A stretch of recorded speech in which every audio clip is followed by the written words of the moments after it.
God के मेंबरान को जो इस वक्त हमारे साथ स्काइप की आईडी पर मौजूद है। खुदावन आप तमाम बहनों को भाइयों को बरकत अता करे। दिल की गहराइयों से वेलकम कहते हैं जो फेसबुक पर हमारे साथ मौजूद है या जो कलाम को सुनते हैं यूट्यूब पर। खुदावंद आपको बरकत अता करे। अब वक्त है कि हम खुदावंद की जिंदा आवाज को सुनेंगे। मैं बड़ी इज्जत एहतराम के साथ दावत दूंगा अपनी प्यारी बहन सिस्टर रुखसाना को, जो all the way from Spain से हमारे साथ आज जिंदा कलाम को शेयर करेंगे। Sister Rukhsana, welcome to you. खुदावंद आपको बरकत अता करे। Over to you. Thank you pastor ji. खुदावंद आपको बहुत बहुत बरकत दे। खुदावंद यीशु मसीह के अजीम जलाली और बाबरकत नाम में खुदावंद के तमाम बरगज़ीदा बेटे बेटियों की खिदमत में, खुदावंद के खादमीन की खिदमत में मेरी तरफ से, मेरे घराने की तरफ से आप सबकी सलामती हो और वो सलामती का शहजादा हमेशा आप सबके साथ रहे और आप सबको संभालता रहे। आमीन। मेरे अजीज़ों, खुदावंद आप सबको बरकत दे। जैसा कि आप सब ने कल जश्न आज़ादी को मनाया है और आज यहाँ पर स्पेन में भी जश्न आज़ादी का मनाई जा रही है, इंडिया में भी जश्न आज़ादी मनाई जा रही है। तो आज मैं आप लोगों से एक सवाल करना चाहती हूँ और मैं ये पूछना चाहती हूँ कि क्या ये जो जश्न आज़ादी है, हैप्पी इंडिपेंडेंस डे, जो मुबारकबादी दी जाती है कि ये मुल्क जो था आज़ाद हुआ था और बहुत सारे शहीदों ने सोचा और शहीद भी हुए और इस मुल्क को जिस मकसद के लिए उन्होंने आज़ाद किया, क्या वो वतन जो है वैसे ही है, वैसे ही वहाँ पर लोगों को तहफ़्फ़ुज़ मिल रहा है, वैसे ही लोग वहाँ पर ज़िंदगी गुजार रहे हैं? अगर वो ज़िंदगी वहाँ पर गुजार नहीं रहे तो क्या कमी है जिसकी वजह से वो उस तरह से ज़िंदगी को नहीं गुजार रहे? हालेलुया। आइए आज कलाम की मदद के वसीला से हम जानेंगे कि वो किस वजह से जो है उस तरह से ज़िंदगी जो है भाईचारे की वजह से नहीं गुजार रहे। खुदावंद आप लोगों को बरकत दे। आप सब जो है मेरे साथ खुदावंद के मुकद्दस कलाम में से निकालें, नए अहदनामा में से यूहन्ना की अंजील और उसका 8वां बाब और उसकी 32 वर्स से लेकर 36 वर्स तक जो है आज हम खुदावंद के कलाम में से सीखेंगे। और आज का जो मेरा मैसेज का टॉपिक है वो है अपनी आज़ादी को महफूज रखें। हालेलुया। हम अपनी आज़ादी को कैसे महफूज रख सकते हैं और किसके साथ जुड़कर हम जो है इस आज़ादी को महफूज रख सकते हैं। हालेलुया। खुदावंद के कलाम में से आज हम सीखेंगे यूहन्ना की अंजील और उसका 8वां बाब और उसकी 32 आयत से लेकर 36 आयत तक मैं आप लोगों से पढ़ूंगी। और सच्चाई से वाकिफ होगे और सच्चाई तुमको आज़ाद करेगी। हालेलुया। हम एक एक आयत को पढ़ेंगे और साथ साथ में इसके बारे में हम सीखेंगे। अब हम सबसे पहले तो देखेंगे कि सच्चाई क्या है। अगर आप लोग मेरे साथ देखें, यूहन्ना की ही अंजील देखें और उसका पहला बाब और वहाँ पर देखें कि वहाँ पर क्या लिखा हुआ है। पहली ही आयत में वहाँ पर बड़ी खूबसूरती के साथ लिखा है, इब्तिदा में कलाम था और कलाम खुदा के साथ था और कलाम खुदा था। हालेलुया। यानी कि सच्चाई जो है वो खुदा का कलाम है, खुदा ही कलाम है और खुदा के जो मुंह से निकले हुए अल्फाज है वो बरहक हैं। हालेलुया। क्योंकि हर एक लफ्ज़ के दो मीनिंग्स होते हैं, एक होता है नेगेटिव पहलू में होता है और एक होता है पॉजिटिव पहलू में। अब यहाँ पर जो मसीही ईमान जो है वो खसूसन जो है वो सच्चाई ही पर है और सच्चाई के मीनिंग हैं वो ही जो कि हकीकी और कामल और अटल होते हैं और इसका उल्ट है जो कि गलत और नामुमकिन है।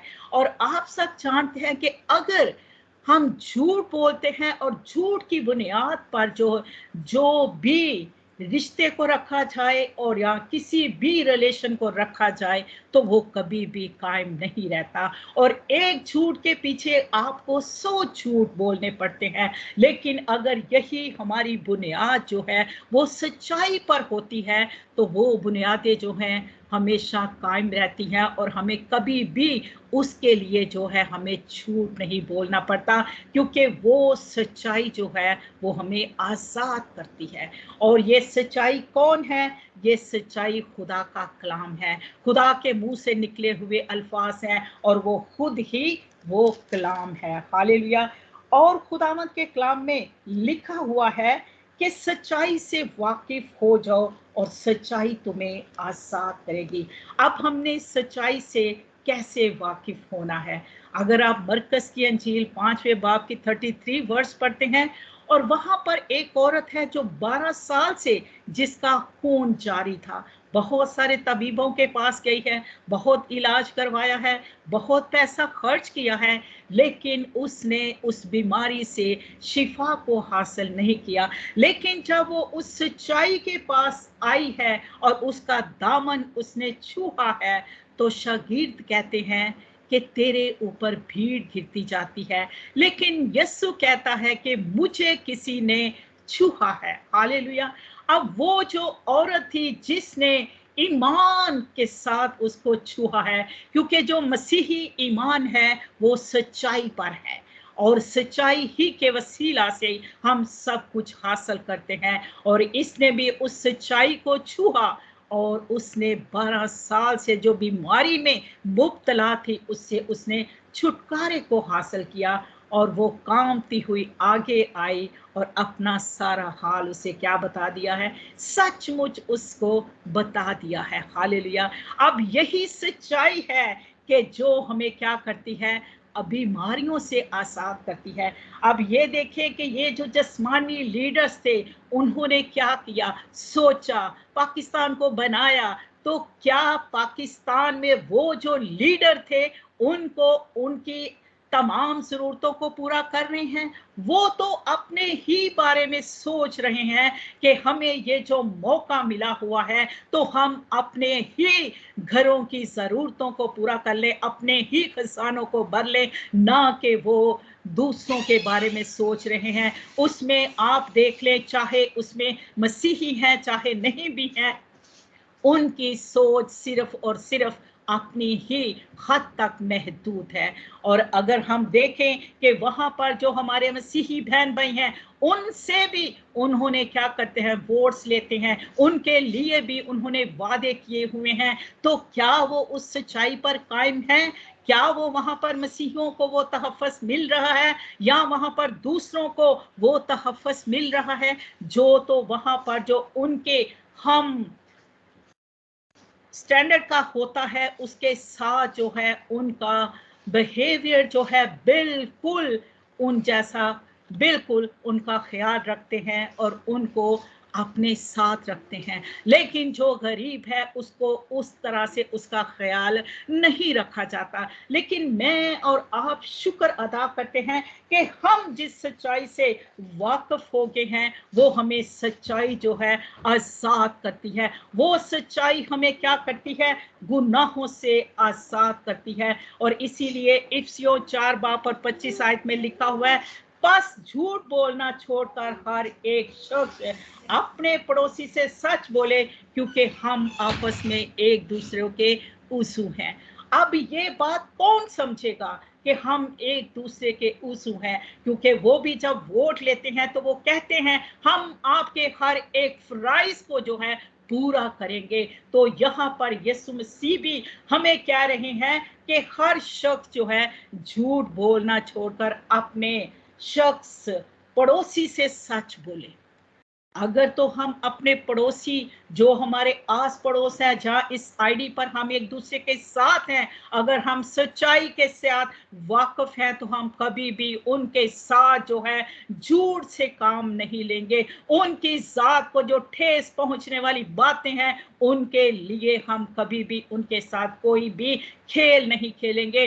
क्योंकि जो सच्चाई से वाकिफ हो जाता है, यीशु मसीह से जो वाकिफ हो जाता है, कलाम से जो वाकिफ हो जाता है, उसके अंदर रूह के फल आ जाते हैं, उसमें जिस्मानी बातें खत्म हो जाती हैं और वो क्या हो जाता है?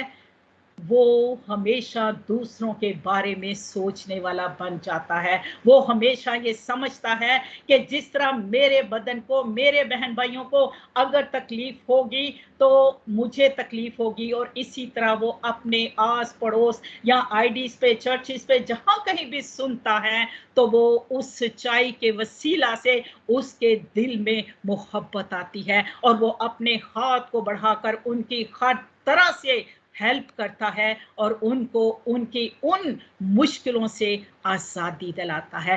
क्यों करता है वो ऐसे? क्योंकि वो उस सच्चाई से वाकिफ हो गया है और उसी सच्चाई ने उसकी ज़मीनी जो ज़मीर में जिस्मानी बातें थी उनको उसने ख़त्म कर दिया है। हालेलुया। आगे लिखा है आज़ादी, और वहां पर आज हम ये देखेंगे कि जो शख्सी आज़ादी है वो हमें किस तरह मिलती है। अब शख्सी आज़ादी हर एक इंसान को चाहिए होती है। कोई भी नहीं चाहता कि अगर भाई साबर को मिली है तो मुझे नहीं मिली। तो क्यों नहीं ऐसा हुआ? अगर पास्टर लतीफ ने उनके लिए ये हुक्म जारी किया है तो मेरे लिए ये हुक्म क्यों नहीं जारी हुआ? हर एक इंसान जो है अपनी शख्सी आज़ादी को चाहता है, और ये शख्सी आज़ादी हमारी जिंदगियों में तभी कायम होती है जब हम जो है यीशु मसीह में मरते हैं। और वो हम मरते कैसे हैं? जब हम उसको कबूल करते हैं तो हम क्या करते हैं?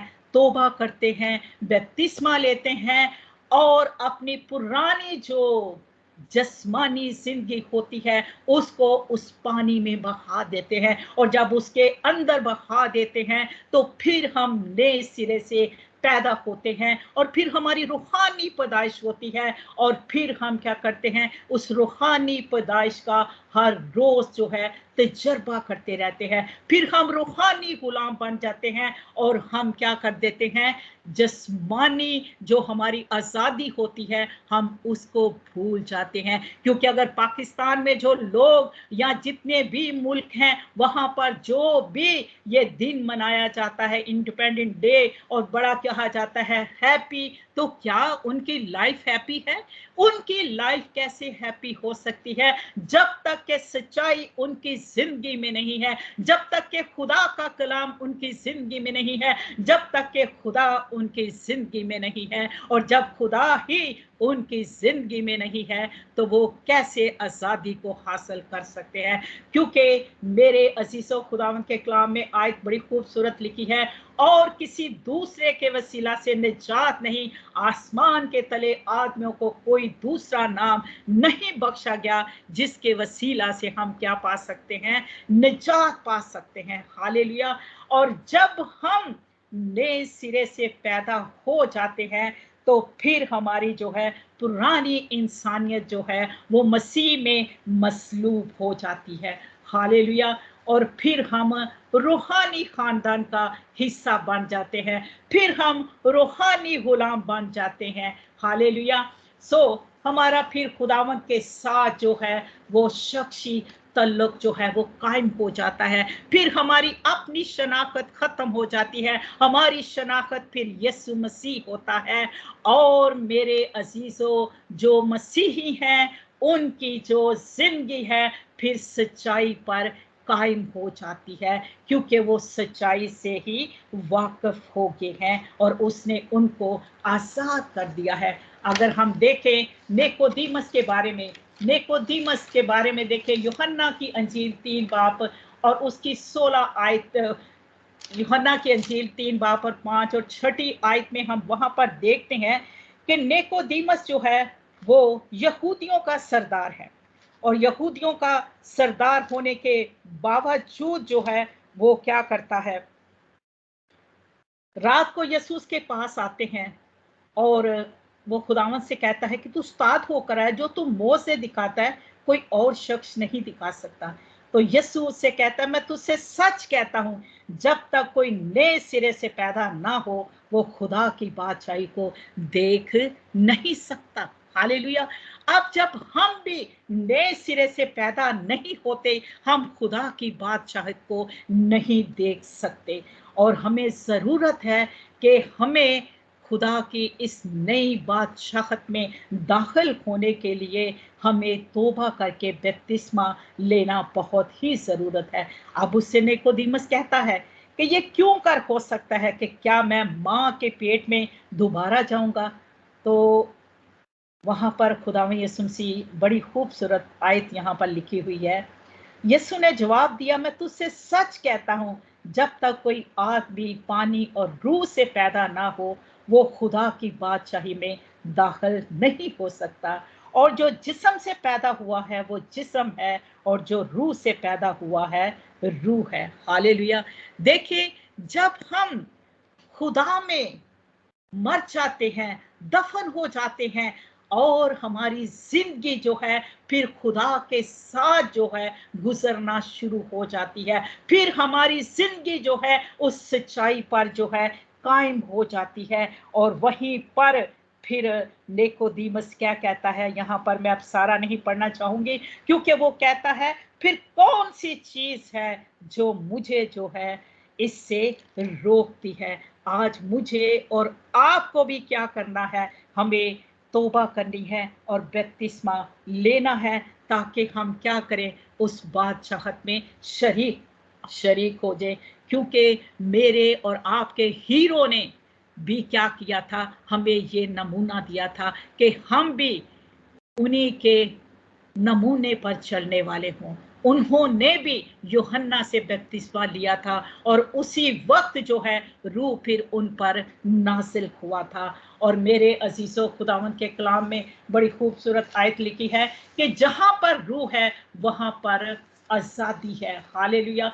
अब हमें खुदावंद के साथ जुड़ने की वजह से हमें रूह भी मिला है, और जहां पर खुदा का रूह है वहां पर आजादी है। और हमें क्या करना है, इस आजादी को अपनी जिंदगियों में कैसे महफूज करना है, ये मैं अभी आप लोगों को बताऊंगी। और अब आगे आयत हम पढ़ेंगे, वहां पर लिखा हुआ है, उन्होंने जवाब दिया, हम तो इब्राहिम की नस्ल से हैं, कभी किसी की गुलामी में नहीं रहे, तू क्यों कर कहता है कि तुम आजाद किए जाओगे? यीशु ने जवाब दिया, मैं तुमसे सच कहता हूं, जो गुनाह करता है गुनाह का गुलाम है, और गुलाम अब तक घर में नहीं रहता, लेकिन बेटा अब तक रहता है। बस अगर बेटा तुम्हें आजाद करे तो तुम वाकया ही आजाद हो। हालेलुया।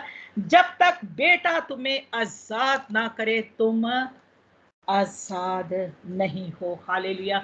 अब हम देखेंगे कि यहाँ पर लिखा हुआ है कि तुम इब्राहिम की नस्ल से हो और कभी किसी की गुलामी में नहीं रहे। हालेलुया। अब देखें, ये जो जिस्मानी वतन को जिन्होंने हासिल किया है वो अभी तक भी किस में है, गुलामी में है। जब हम पाकिस्तान में थे, छोटे छोटे थे, वहां पर कन्वेंशंस होती थी, और वहां पर क्या किया जाता था, क्रूसेड होते थे, बाहर से जो थे आते थे, और वो वहां पर जो था क्रूसेड करवाते थे, हेल्प करवाते थे। वहां पर जो थे बहुत सारे उन्हीं के जरिए थे मिनिस्ट्रियां चल रही थी। और मैं गौर कर रही थी कि देखें, उन्हीं से उन्होंने मुल्क को आजाद करने के लिए जदोजहद की कि उनकी गुलामी से हम छूट जाएं। लेकिन क्या अभी तक उनकी गुलामी से छूटे हैं? आज भी वही उनकी हेल्प कर रहे हैं, आज भी उन्हीं की वो क्या है, जरूरतमंद है। लेकिन उनके पास अभी तक जो है कभी भी कमी नहीं हुई, वो अभी तक उनकी हेल्प कर रही हैं। लेकिन उनको देखें कि आज भी वो उनके गुलाम हैं। क्यों वो उनके गुलाम है? क्योंकि वो सच्चाई से, कलाम से वाकिफ नहीं है, खुदा से वाकिफ नहीं है। और अगर वो खुदा से वाकिफ हो जाएं तो वो कभी भी किसी का उनको मुताज ना छोड़े, क्योंकि खुदा ने कहा है कि तुम दुम नहीं सर हो, और उसके वादे हाँ के साथ हैं, और उनके अंबा खाने हमेशा भरे रहते हैं। और यहाँ पर भी लिखा है कि इब्राहिम की नस्ल से हो और तुम गुलामी नहीं करोगे। हालेलुया। क्या इब्राहिम को किसी की गुलामी करनी पड़ी? क्या इब्राहिम के पास वो सच्चाई का खुदा था, और वो उसको हर जगह पर क्या करता रहा था, ब्लेस करता रहा था, बरकत देता रहा था। और वो हमेशा जो है खुदा के हुक्मों को अपनी जिंदगियों में अव्वल दर्जा देता था, यहाँ तक कि उसने अपने बेटे को भी उस सच्चाई के पीछे, क्योंकि वो जानता था कि खुदावंद जो कहता है वो उसको करता है, और उसने उसको कहा था कि तेरे ही सुलभ से तेरी नस्ल चलेगी। हालेलुया। और उसने उसी सच्चाई पर कायम होकर वो उसने अपने बेटे को वहां पर कुर्बान करने के लिए तैयार हो गया, और उसी खुदा ने उसके लिए वहां पर अपने बेटे का अरेंज कर दिया और उसके बेटे को बचा लिया। ये है हकीकी आजादी, ये है हकीकी हमारे लिए अनमोल खुशी की बात कि जो वो कहता है उसको पूरा करता है। लेकिन क्या दुनिया के जो लीडर्स हैं वो ऐसा कर रहे हैं? हरगिज नहीं कर रहे। लेकिन हम फिर भी क्या करते हैं, अपनी जरूरतों को उनके पास लेकर जाते हैं, और जबकि हम इस सच्चाई से वाकिफ हैं कि वो ही यहोवा यरी है जो मुहैया करता है, वो ही सच्चाई का खुदा है, हले मुश्किलात है, नामुमकिनात का खुदा है, और उसके पास जो आता है खाली हाथ नहीं जाता। और जब हम भी इस सच्चाई से वाकिफ हो जाएंगे तो फिर वो क्या कहता है, लूका की अंजील 15 बाब और 31 आयत है, क्योंकि वहां पर मुसरिफ बेटा जब वो सब कुछ लेकर चला जाता है, उजाड़ देता है, और उसका बड़ा भाई अपने बाप से जो है वो शिकायत करता है, और उसका बाप कहता है कि मेरे बेटे तू तो हमेशा मेरे पास है, जो कुछ मेरा है वो तेरा है। आज मेरा और आपका जो बाप है, जो उसने इब्राहिम से वादे किए थे, आज वो हमारे साथ भी हैं। और अगर तो हमारी जिंदगी में गुनाह है तो हम गुनाह के गुलाम हैं, और अगर हमारी जिंदगी में गुनाह नहीं है, गुनाहों का इतराफ कर चुके हैं, नए सिरे से पैदा हो चुके हैं, उस बादशाही का मजा चख चुके हैं, तो मेरे अजीजों फिर हम गुनाह के गुलाम नहीं रहे हैं, बल्कि हम किसके गुलाम हो गए हैं? हम अब आजाद हो चुके हैं, हम अब गुलाम नहीं रहे हैं, बल्कि उसने हमें आजाद कर दिया है। अब यहाँ पर हम सीख रहे हैं कि उसने कहा कि बेटा तुम्हें आजाद करेगा। अब बेटे ने कैसे हमें आजाद किया है? अब खुदावंद के कलाम में बड़ा खूबसूरत लिखा हुआ है, आप मेरे साथ पढ़िएगा यूहन्ना की अंजील और उसका 3 बाब, और वहां पर देखें कितनी खूबसूरत आयत यहाँ पर लिखी हुई है। खुदा ने दुनिया से ऐसी, 3 बाब की 16 आयत है, खुदा ने दुनिया से ऐसी मोहब्बत रखी, उसने अपना इकलौता बेटा बख्श दिया, ताकि जो कोई उस पर ईमान लाए बल्कि हमेशा की जिंदगी पाए। क्योंकि खुदा ने दुनिया बेटे को दुनिया में इसलिए भेजा कि दुनिया पर सजा का हुक्म करे, इसलिए दुनिया उसके वसीले से नजात पाए। हालेलुया। देखें, सबसे बड़ी कुर्बानी, सबसे अनमोल कुर्बानी जो उसने अपने बेटे की दी है, और उसके बेटे के खून के वसीला से आज हमारी आजादी हुई है। आज से तो 1000 साल पहले जो हमारी आजादी हुई है, और हमसे हमारे बाप जादाद भी इस गुलामी में से निकल गए थे, और आज मैं और आप भी क्या करें, उसके बेटे के ऊपर ईमान लाएं, और क्या करेंगे, हम हमेशा की जिंदगी को हासिल करेंगे, जो कि कभी हमसे छिनने वाली नहीं है। क्योंकि मेरे अजीजों, इन्हीं लीडरों ने जिन्होंने वतनों को हासिल किया है, वो कहाँ हैं? वो मनोमन मट्टियों के नीचे दबे पड़े हैं। लेकिन आप मेरे और आपके जो हीरो हैं, लीडर है, जो हमारा बचाने वाला है, वो कहाँ है? वो आसमान पर है, वो जिंदा है और जिंदा रहेगा, और वो हमेशा से इब्तदा से है और इंतहा तक रहेगा। और वो ही है जिसने मौत, गुनाह और कब्र पर फतह पाई है, और आज वो अपने लोगों को भी कहता है कि उस सच्चाई से वाकिफ हो जाओ, तो वो तुम्हें सच्चाई आजाद कर देगी। तुम गुलाम नहीं रहोगे, बेटे बनोगे। और बेटा हमेशा कहाँ रहता है? हमेशा घर में रहता है, और जो गुलाम है वो घर में नहीं टिकता। अगर आप लोग पैदाइश की किताब और उसका 31 बाब देखें, तो वहां पर, और गलतियों, पैदाइश की 21 बाब की 10 आयत में और गलतियों 4 बाब की 30 आयत में। और वहां पर जो है इब्राहिम के बारे में लिखा है, उसकी एक लौंडी का बेटा था और एक उसकी बीवी सारा से था। जो लौंडी का बेटा था वो गुलाम था, उसको निकाल दिया गया था, लेकिन उसके बेटे को नहीं निकाला था, क्योंकि ये सच्चाई थी कि खुदावंद ने उसके सुलभ से जो पैदा हुआ था उसको, उससे नस्ल को चलाना था। आज मैं और आप अपनी अपनी जिंदगियों पर गौर करें कि हमारी जो कीमत जो है दी गई है। अगर आप लोग निकाले मेरे साथ पहला ग्रंथियों और उसका 7वां बाब, तो मेरे अजीजों जब मैं इसको पढ़ रही थी तो मैं खुदावंद का शुक्र अदा कर रही थी कि खुदावंद ने तो हमसे कुछ भी नहीं मांगा। पहला ग्रंथियों 7 बाब और उसकी 22 और 23 आयत यहाँ पर लिखा है, क्योंकि जो शख्स गुलामी की हालत में खुदावंद में बुलाया गया वो खुदावंद का आजाद किया हुआ है। हालेलुया। और इसी तरह आजादी की हालत में बुलाया गया है। वो मसीह का गुलाम है और तुम कीमत से खरीदे गए हो, आदमियों के गुलाम ना बनो। हालेलुया। देखिए यहाँ पर कितनी खूबसूरत आयत लिखी गई है कि जो खुदावंद में बुलाए गए हैं वो खुदावंद में क्या हो गए हैं, आजाद हो गए हैं। वो आजादी की हालत में बुलाए गए हैं और अब हम गुलाम नहीं रहे हैं। क्योंकि मेरे अजीजों अब भी देखें तो इन वतनों में क्या हो रहा है, वो कहते हैं ये वतन तो आजाद है, लेकिन क्या है वहां पर जो लोग हैं उनको वैसी आजादी उन्होंने दी है, नहीं दी। तो आए आज अगर उनके पास वो आजादी नहीं पहुंची तो जो मुझे और आपको ये सच्चाई का कलाम मिला है और ये सच्चाई के कलाम को उन तक पहुंचाएं और ये सच्चाई के शहजादे को उन तक पहुंचाएं और कहें कि हम उसके बेटे के खून से खरीदे गए हैं और हम क्या हैं, बहुत बेशकीमत हैं। हालेलुया। और ये है हमारी आजादी, क्योंकि तुम कीमत से खरीदे गए हो। अब तुम क्या हो, आदमियों के गुलाम ना बनो।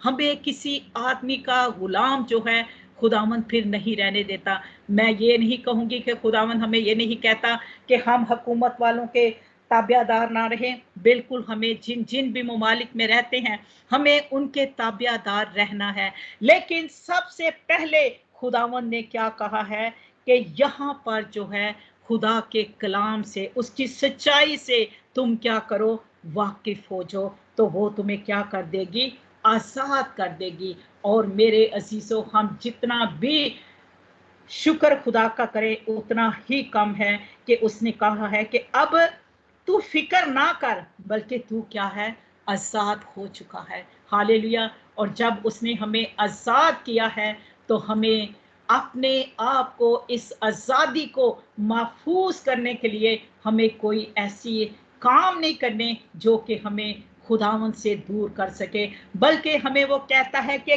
गहरे में जाने की तुम लोग को जरूरत है। दूसरा ग्रंथियों और उसका 5वां बाब और उसकी 17 आयत में आप लोगों के सामने पढ़ूंगी कि वहां पर खुदावंद के कलाम में क्या लिखा हुआ है। दूसरा ग्रंथियों 5 बाब और उसकी 17 आयत, खुदावंद के कलाम में यहाँ पर बड़ी खूबसूरत आयत लिखी हुई है।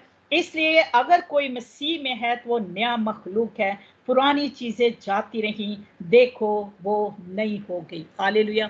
जब हम मसीह को कबूल कर लेते हैं तो फिर हम जब तौबा करके बपतिस्मा लेते हैं, जब हम नए सिरे से पैदा हो जाते हैं तो फिर हम नए मखलूक बन जाते हैं। फिर हमारी पुरानी इंसानियत जो है वो ख़त्म हो जाती है और फिर हम क्या हो जाते हैं, नए मखलूक हो जाते हैं। और फिर पुरानी चीज़ें जो हैं वो हमारी ज़िंदगी में नहीं रहनी चाहिए। अगर हम पुरानी चीज़ों को अपनी ज़िंदगियों में रखते हैं तो फिर हम जो है उसमें गहरे में नहीं चल सकते, क्योंकि रोमियो 6 बाब और उसकी 6 आयत पे लिखा है कि हमारी पुरानी इंसानियत जो है उसके बेटे के साथ जो है मसलूब हो गई है। हालेलुया। और जब हमारी पुरानी इंसानियत उसके बेटे के सलीब के साथ मसलूब हो गई है तो हमें जो नई जिंदगी मिली है, अब हमें उसके मुताबिक अपनी जिंदगी को गुजारना है। क्योंकि खुदावंद के कलाम में अगर रोमियो 6 बाब की 8, 18, 19 और 23 आयत में, यहाँ पर खुदावंद के कलाम में बड़ी खूबसूरत आयत लिखी हुई है, इसको मैं पढ़ूंगी। खुदावंद के कलाम में लिखा है, क्या तुम नहीं जानते कि जिसकी फर्मा बरदारी के लिए अपने आप को गुलामों की तरह हवाले कर देते हो, उसी के गुलाम हो जिसके फर्मा बरदार हो। ख्वाह गुनाह का अंजाम मौत है, ख्वाह फर्मा बरदारी का अंजाम रासबाजी है। लेकिन खुदा का शुक्र है कि अगर चाहे तुम गुनाह के गुलाम थे तो भी दिल से उस तालीम के फर्मा बरदार हो गए हो, और जिस सांचे में तुम डाले गए हो, और गुनाह से आजाद होकर रासबाजी के गुलाम हो गए हो। हालेलुया।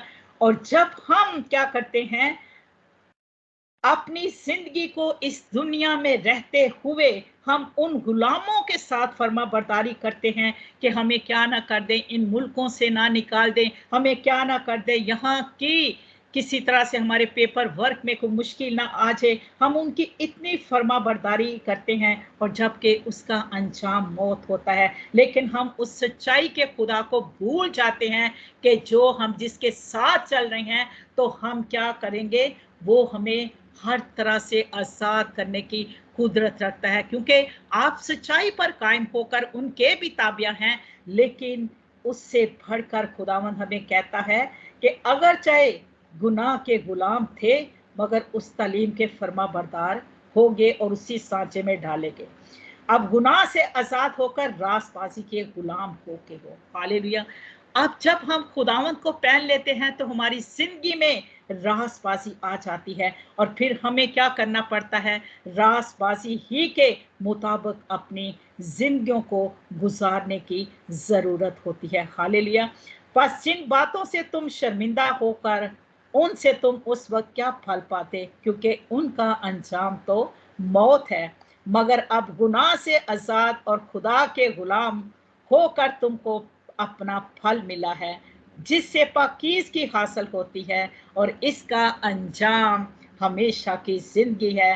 क्योंकि गुनाह की मजदूरी मौत है, मगर खुदा की बख्शिश हमारे यीशु मसीह में हमेशा की जिंदगी है। हालेलुया। हमारी हमेशा की जिंदगी जो है वो हमारे यीशु मसीह के साथ है। हालेलुया। अब हम देखेंगे कि हम सच्चाई से तो वाकिफ हो गए, और हमने आज़ादी का भी हमने सीख लिया है, और अब हम ये देखेंगे कि अगर हम आज़ाद हो गए हैं और ये जो हमें आज़ादी मिली है, तो इसको हमने महफूज कैसे करना है। और अगर इसको हम महफूज कर रहे हैं, तो हमारी आने वाली हजार पुश्तों जो हैं, उनके लिए भी हम बरकत का सबब बनेंगे, उनकी भी हजार पुश्तों तक वो उनका पीछा करेगी। आए मेरे साथ खुदावंद के मुकद्दस कलाम में से निकालें गलतियों और उसका 5वां बाब और उसकी पहली आयत। वहां पर लिखा है कि मसीह ने हमें आजाद किया है, पास कायम रहो और दोबारा गुलामी के जुए में ना छूटो। अब यीशु मसीह ने हमें क्या कर दिया है, आजाद कर दिया है। उसके बेटे की कुर्बानी के वसीला से हम आजाद हो गए हैं, और जब उसने हमें आजाद कर दिया है, तो खुदावंद के कलाम में लिखा है कि दोबारा जो है गुलामी के जुए में हमें अपने आप को नहीं जुटना। क्योंकि आप सब जानते हैं कि जिस तरह निलाई हुई सूरनी दोबारा दलदल की तरफ जाती है, और कुत्ता जो है की हुई कै को दोबारा चाटता है, और इसी तरह वो इंसान जो मसीह में मरा है और वो दोबारा जो है उस दलदल की तरफ जाता है, तो मेरे अजीजों, वो अपनी जिंदगी को जो है खुद दोबारा से गुलामी का फर्जंद बना लेता है, जो कि मेरे और आपके बाप को नापसंद है। इसीलिए वो कहता है, इसी गलतियों 5वें बाब की 13 आयत में लिखा है, आए भाइयों, तुम आज़ादी के लिए बुलाए गए हो, मगर ऐसा ना करो कि वो आज़ादी जिस्मानी बातों का मौका बने, बल्कि मोहब्बत की राह से एक दूसरे की खिदमत करो। हालेलुया। ये है सच्चाई के वो मोहब्बत का जो खुदा है हमें मोहब्बत करना सिखा देता है। हमें वो ये बता देता है कि जो मैं अपने बारे में सोच रही हूँ यही मुझे अपने आस पड़ोस के लिए, अपने से हर एक लोगों को जिनको मैं जानती हूँ उनके लिए मुझे क्या करना है, उनको भी उसी मोहब्बत की राह पर चलाना है, उनको भी मुझे उसे सच्चाई के साथ जो है आजाद करवाना है। और जब वो उस सच्चाई से वाकिफ हो जाएंगे तो फिर उनकी जिंदगियों में भी गुलामी नहीं रहेगी, उनकी जिंदगियों में भी किसी की मुताजी नहीं रहेगी। जिस तरह वो 12 वर्ष वाली ने उसका दामन छू लिया उस सच्चाई वाले का, तो वो फिर जो है गुलाम नहीं रही बीमारी की, बल्कि उसने रूहानी और अपनी जिस्मानी शिफा को हासिल कर लिया और वो खुदा की इवेंजलिज्म बन गई। हालेलुया। और इसी तरह आज मुझे और आपको भी खुदावंद क्या कहता है, अगर आप लोग देखें यूहन्ना की अंजील और उसका 8 बाब और उसकी 33 आयत में लिखा है, उन्होंने उससे जवाब दिया, हम इब्राहिम की नस्ल में और किसी की गुलामी में नहीं रहे, तो क्यों कर कहता है कि तुम आजाद हो गए हो। अब हम क्या हो गए हैं? आजाद हो गए हैं। अब हम क्या हो गए हैं? मुकम्मल तौर पर उसके बेटे के खून के वसीला से हमें मुकम्मल तौर पर आजादी मिल गई है। जिस तरह खुदावन ने इब्राहिम के बेटे को बचाया, आज वो मुझे और आपको भी मुकम्मल तौर पर बचाना चाहता है। लेकिन वो किस तरह बचाना चाहता है? खुदावन के कलाम में 2 कुरिन्थियों 3 बाब की 17 आयत में लिखा है, खुदा रूह है और जहां कहीं खुदा का रूह है वहां पर आजादी है। हालेलुया। आप नए सिरे से पैदा हो चुके हैं। आप खुदावन में अपने आप को जो है उसकी सलीब के वसीला से अपनी पुरानी इंसानियत को मसलूब कर चुके हैं। आपने उस सच्चाई वाले का दामन को पकड़ लिया है, और जब आपने उसके दामन को पकड़ लिया है तो हमें कभी भी अब उसका दामन नहीं छोड़ना, क्योंकि अगर हम दामन को छोड़ देते हैं तो उस तरह वो नहलाई हुई सूरनी और वो कुत्ते की मिसाल जो मैंने अभी आप लोगों को दी है। सो मेरे अजीजों, जितने भी मुमालिक में आज और कल जो है और जैसे जैसे उनके डेज हैं वहां पर जो है बड़ा लिखा जाता है हैप्पी इंडिपेंडेंस डे, तो क्या वो लोग हैप्पी हैं? क्या और क्यों नहीं हैप्पी? क्योंकि उनके पास वो सच्चाई नहीं है, वो कलाम नहीं है, वो सच्चाई का खुदा नहीं है। और अगर वो ही उनके पास नहीं है तो वो कैसे खुश रह सकते हैं, कैसे महफूज रह सकते हैं, और वो कैसे अपनी आने वाली नस्लों को जो है वो हमेशा की जिंदगी का वारिस बना सकते हैं। मैं और आप जो हैं जिस्मानी तौर पर ये जो बदन है जो मिट्टी का है, इसने मिट्टी में जाना है, लेकिन हमारे पास एक और उम्मीद है कि हम मरेंगे नहीं, हम सोएंगे। अगर हम मरेंगे तो मसीह में मरेंगे, अपनी पुरानी इंसानियत को मसीह में दफन करेंगे और नई इंसानियत के साथ जो है हम जिंदा रहेंगे। और हम जिंदा रहने के लिए हैं क्योंकि हमारा मसीह जिंदा है, हमारी सच्चाई जिंदा है, और जिस सच्चाई को लोग जान जाते हैं वो खुद भी जिंदा रहना शुरू हो जाते हैं, क्योंकि वो जो है जिंदगी देता है। उसने कहा राह, हक और जिंदगी मैं हूं, जो कोई मेरे पीछे आएगा वो किसको हासिल करेगा? जिंदगी को हासिल करेगा। आए मेरे अजीजों, अगर हम लोग वाकया ही आजाद हो चुके हैं उसके बेटे के पाक खून के वसीला से, तो आए हमेशा जिस तरह बनी इस्राइल मिस्र की गुलामी से निकले और वहां पर उन्होंने क्या लगाया था?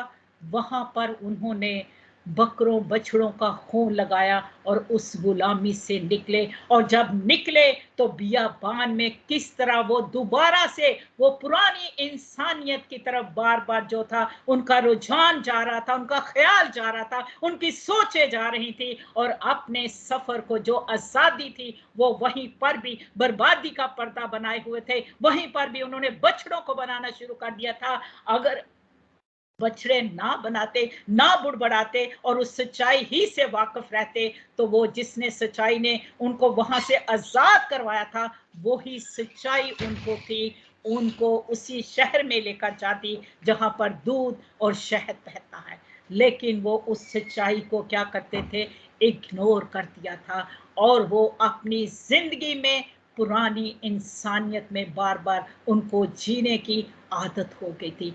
आज अगर मैं उसके बेटे के खून के वसीला से आज़ाद हो गए हैं, तो इस आज़ादी को महफूज करें, दोबारा से गुलामी के जुए में ना जुटे, क्योंकि हम गुलाम नहीं हैं। जो गुलाम होता है वो घर में नहीं टिकता, और वो गुनाह का गुलाम होता है। मैं और आप जो हैं अब रासबाजी के गुलाम हैं, और हमें उसने अपना दोस्त कहा है, अपने उसके बाप ने हमें अपनी बेटियां और बेटे बनाया है, और उसकी सलीब की वजह से उसके हम में रास हैं।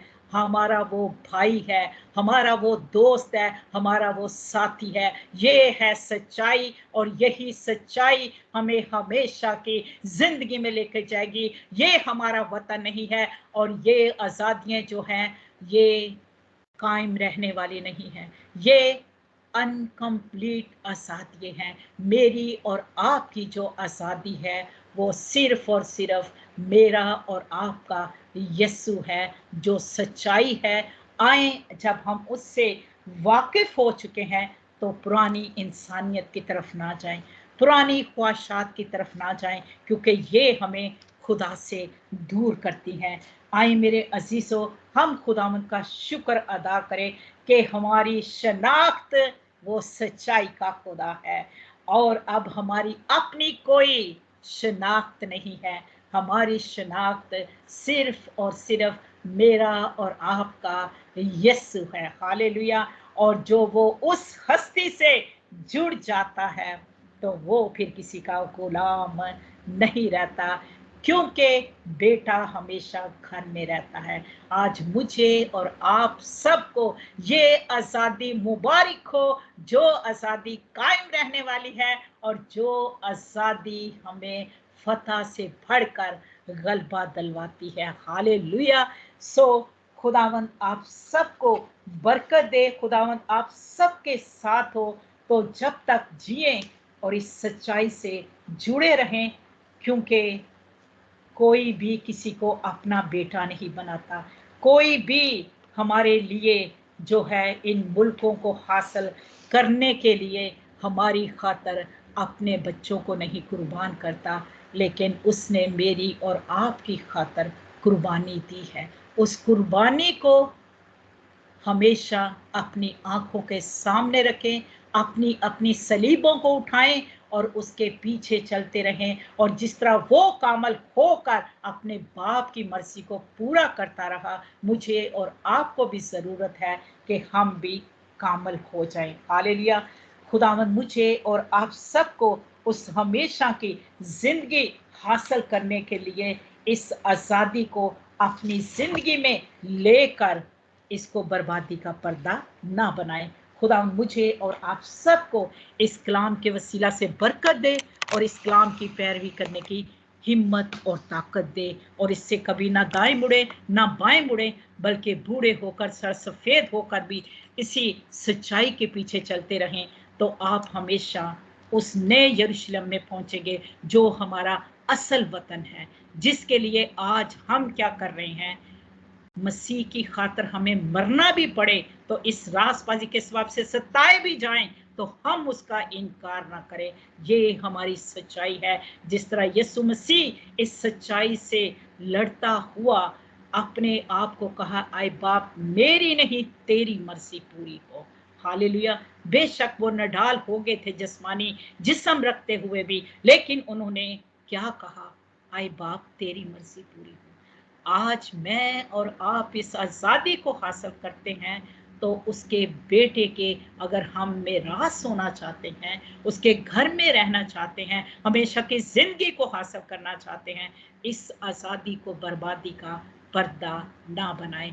इसी तरह हम अपनी आज़ादी को महफूज कर सकते हैं। और आज का मेरा जो हासिल कलाम है वो यही है कि अपनी आज़ादियों को महफूज रखें। आमीन।